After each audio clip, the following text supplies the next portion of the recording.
Okay. I am going to do with you the quiz review, just one at a time. So we have some short little videos. Oops, sorry. So want to show you that when you have an equation like this, you can just go ahead and type it into Desmos to help you know what to do. So I'm going to type this into Desmos. Y equals negative 0.003515, and then x minus 86, and then you can square it by clicking, oh my goodness,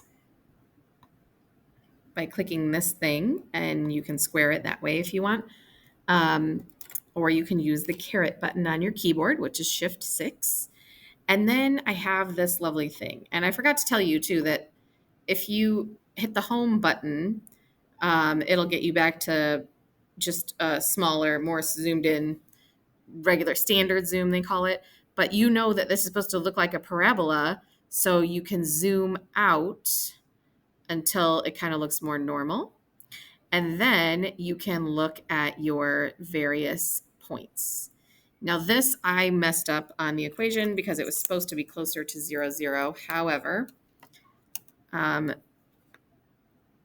we have a negative 3.252 comma 0, negative 3.252 comma 0. That's actually over here. And then we've got this guy, which is 0 comma 2.003, and then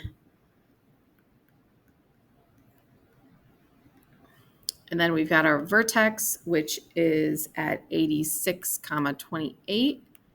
And that hopefully you already knew because this is in vertex form. And then finally for this other x-intercept, I have 175.252 comma 0. 175.252 comma 0. So all I did was type this into Desmos, but now I need to actually figure out what this stuff means. Okay, so first, I actually did this out of order. I'm sorry. It says to label the axes with words and units. So for the x, it says x represents the horizontal distance the ball travels in yards. So I'm going to say that is the horizontal distance in yards. And then y represents the height of the ball in yards. So over here, we can write height. Sorry, I'm using my stylus and it's not very neat. Okay. So that is the height in yards. Okay.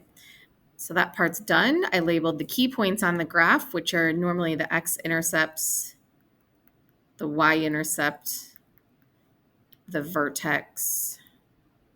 Those are the key points. And when you are in Desmos and you're just, like have it like that, if you just click anywhere on that graph, it will kind of show you that, hey, these are some key points for you. So it tells you what to look for. And then when you click those points, it'll tell you them. So now we're just going to analyze the graph. How far horizontal distance did the ball travel? So that is my x value from the beginning all the way to here. And so that is 175.252 yards, because it doesn't mean anything without a unit. And then how high did the ball travel? What was the max height? That is right there. How high was it? And it was 28 yards high.